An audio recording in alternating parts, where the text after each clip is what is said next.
Greetings, family. It's late, and I just got like my very last thought about something I should do. So rather than come on in my pajamas, I'm showing my favorite journal. But I wanted to share something with you all that I didn't share, and my son said that I should. So here I am. Um, when we were coming from the water taxi, I was told that a taxi from the hotel would be picking us up. So when I stepped off the water taxi, we were waiting, bringing our bags up, and a man came in and he calls my name. And he's like, "Are you Andrea? Andrea Martin?" And, whatever. And he's talking. And I said yes. And then he said, "I'm going to go get the car and I'll be back." So when the guys pulled my bag outside. I gave them, a tip for bringing my bags out. Um, and we waited and he didn't come back. Like, we waited for a while. So then he finally comes and he's telling another guy in a cab that he should carry us back. So now I'm kind of confused, but my son said he overheard the story. Nevertheless, when we go to get in the cab, the man's door, he has his doors open, the car is rolling backwards. So I'm thinking either his brakes are jacked up or it's some sort of suspension issue or whatever. Okay, maybe we're on a hill. So I'm like, okay, I just thought it was weird that the car would be rolling as I'm about to step into it. We get into the car. It's dark now because, as you could see, we were getting on the pier and it was dark. So how it looked once we got across the water. It took about a half hour on the water taxi. So we drive, and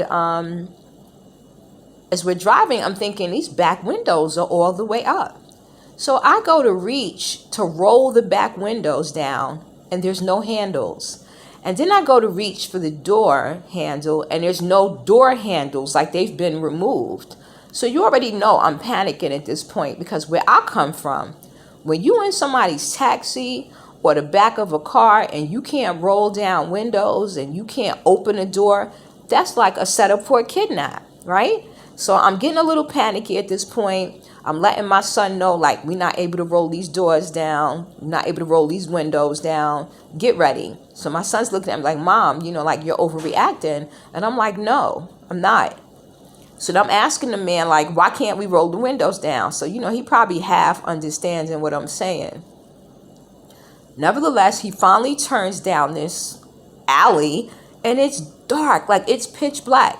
And when he chooses to slow down, he slows down next to 6 guys. And I'm like, "Oh, hell no, you better not stop this taxi. You keep going right now." Like, I'm demanding that he keep moving this car. Because all I'm thinking is, I'm about to yoke this man over the back of this seat, and it's not going to be pretty.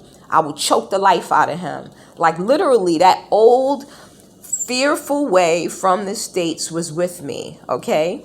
So he keeps going, and then he sees a lady, and he's asking the lady where the hotel is that we're supposed to be staying at.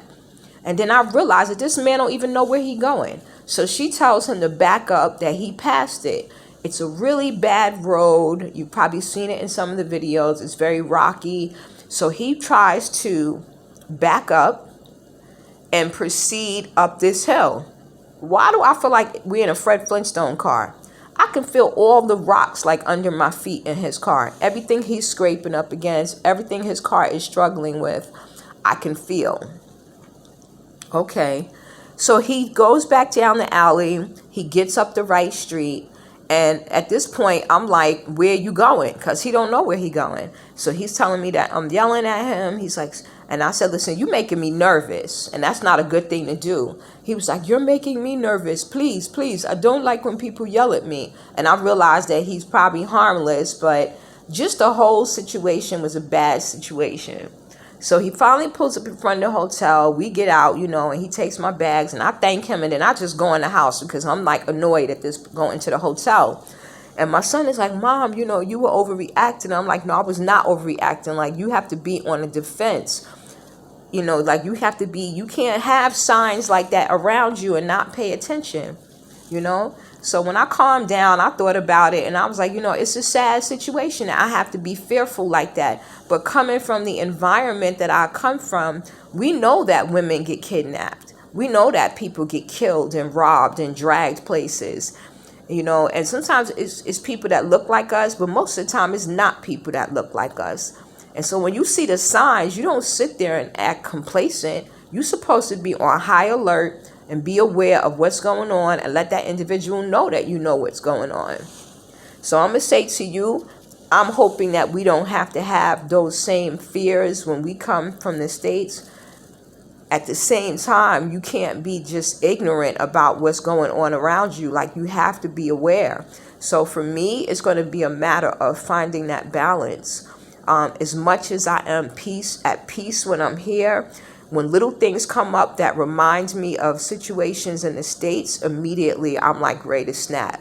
When I tell you I was going to choke the life out of this man, like I'm not joking. Like, it would have come so easy to me to just put him in a chokehold from behind and let's drop him to sleep until we was in a safe place. And that probably was not the coolest thing to do or the best thought to have. But where I come from, when you can't roll down windows and you locked in the back of a car, that's not a good situation.